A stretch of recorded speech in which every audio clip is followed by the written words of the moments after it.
आदाब दोस्तों, FIFA world cup ख़त्म हो गया लेकिन वो हमें बहुत सारी कहानियाँ सुना के गया।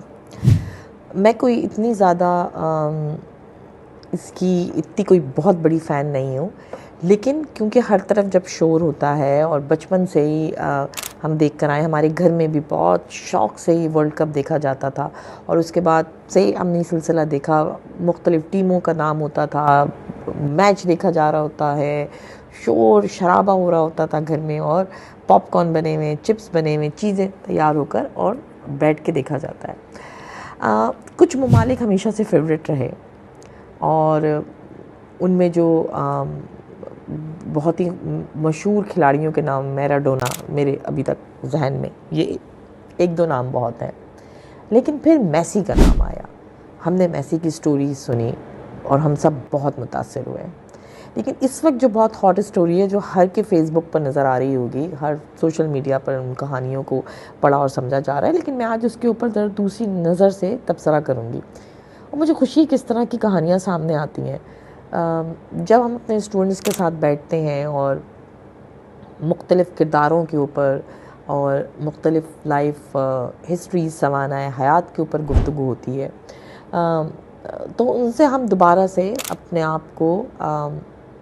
आप को दोबारा से तैयार करते हैं इस दुनिया में ज़िंदा रहने के लिए, मुश्किलों का मुकाबला करने के लिए। तो हर दफ़ा जब भी वर्ल्ड कप होता है, फीफा वर्ल्ड कप होता है, उसमें नई नई कहानियाँ, सबसे बड़ी जो चीज़ सामने आती है वो ये कि किस तरह गुर्बत में रहते हुए मुकाबला कर कर ये खिलाड़ी सामने आते हैं और वही ज़्यादा कामयाब होते हैं। मेसी की स्टोरी सुनिए कि उसके पास कितनी ख़तरनाक बीमारी थी, उसके माँ बाप बहुत गरीब थे, किस तरह वो फ़ुटबॉल के मैदान में सामने उभर कर सामने आया। अच्छा, अब आते हैं हम एक और कहानी के ऊपर जो मैं चाहती हूँ कि आप अपने घर के बच्चों के साथ बैठकर उसकी लाइफ हिस्ट्री, उसकी स्ट्रगल और उसकी कामयाबियों को देखें। वो बहुत ज़रूरी है क्योंकि हमारे यहाँ एक जो सबसे बड़ा मरहला जो आ गया है और जो मेरे ख़्याल में हर घर के वालिदैन जो है इस मुश्किल से सामना कर रहे हैं कि हमारे नौजवानों में एक अजीब सी बात आ गई है, जो ये कहते हैं कि अपने वालिदैन से, अपने बड़े बहन भाइयों से, अपने ग्रैंड पेरेंट्स से कि आपने अगर किया है तो कोई एहसान नहीं किया, हम आपके घर में पैदा हुए तो आपके ऊपर फ़र्ज़ था कि आप हमारे लिए ये सारी सहूलियात मुहैया करें। ये एक नाम जो लामीन यामाल, एक 19 साल का नौजवान, इस एक नाम ने हमें झिझोड़ के रख दिया है। उसकी स्ट्रगल यानी उसकी मेहनत, उसका पास्ट और उसका प्रेजेंट और उसका फ्यूचर क्या होने वाला है। अगर हमारे नौजवानों ने इसके ऊपर फोकस कर लिया तो उनकी सोच तब्दील हो जाएगी। नौजवान जो हमारे इस दौर के बहुत ही कंफ्यूज हैं, दो जनरेशन्स के दरमियान कंफ्यूज हैं, सोशल मीडिया की पावर की वजह से कंफ्यूज हैं और एक जो पैसे की दौड़ है उसने उनको बेकरार किया हुआ है। क्योंकि आज का जो नौजवान है वो उन माँ बाप की पैदावार है कि जो रोटी, कपड़ा और मकान, उसकी फ़िक्र माश में, स्टैंडर्ड बनाने की दौड़ में स्टेटस कॉन्शियस फीलिंग के साथ अपने बच्चों को परवान चढ़ा रहे हैं। लामीन यामाल, जिसकी ज़िंदगी की कहानी इतनी अजीबोगरीब है और जिसकी परफॉर्मेंस पूरी दुनिया को हिलाकर इस फीफा वर्ल्ड कप में रख चुकी है, नौजवानों को अगर ये बात समझ में आ गई, और हम भी तो नौजवान ही हैं, अगर हमने भी समझ लिया तो हम बहुत सारे मैदान सर कर सकते हैं। पहली चीज़ कि उसकी ट्रेनिंग किसी बड़ी बड़ी एकेडमीज़ में नहीं हुई थी, बल्कि सख्त ज़मीन, गलियों, सड़कों और उनके दरमियान में फटे हुए जूतों के साथ उसने अपने आप को एक मंझा हुआ खिलाड़ी बनाया। उसको शायद पेट भर के रोटी भी नहीं मिलती थी। ये दूसरी चीज़ है जो हमने सीखी, जो गरीब माँ बाप के दरमियान परवान चढ़ा था। और उसके बाद ये बहाना कि हमारे माँ बाप तो एक पेज पे नहीं थे, हमारे माँ बाप में लड़ाइयाँ होती थीं, एक्सेट्रा एक्सेट्रा। उसके माँ बाप में अलहदगी हो चुकी थी, वो भी एक ब्रोकन फैमिली से था, वो भी माइग्रेटेड था, वो भी कम खुराक खाकर पला बड़ा था। उसने भी गुर्बत देखी थी कि उसका नाम ही उसके बाप ने उन 2 लोगों के नाम पर रखा था जिन्होंने उस वक्त उनकी मदद की थी जब ये पैदा हुआ था और इनके पास घर का रेंट देने के पैसे नहीं थे, पेट भर के खाने के पैसे नहीं थे। तो हमने ये सीखा उसके बाप से कि अपने ऊपर करने वाले एहसान का बदला सिर्फ एहसान से दो। और उसने इतना बड़ा एहसान का बदला दिया कि उसने अपने बच्चे का नाम ही उन 2 मददगारों के नाम पर रखा।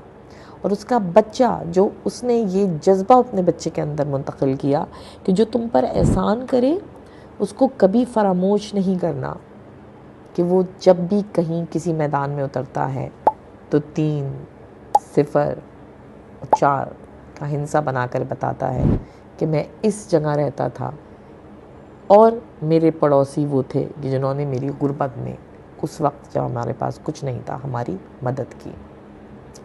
तो पहला जज्बा कि गुर्बत क्या, कोई भी मसला, कोई भी आफत आपको आपके विज़न से, आपके गोल से हटा नहीं सकती। शर्त यह है कि आपने अपना एक विज़न बनाया हो, एक टारगेट सेट किया हो और फिर आपने उसको हासिल करने के लिए अनथक मेहनत की हो। एक स्माइल जो है वो लामीन यामाल की बहुत मशहूर है।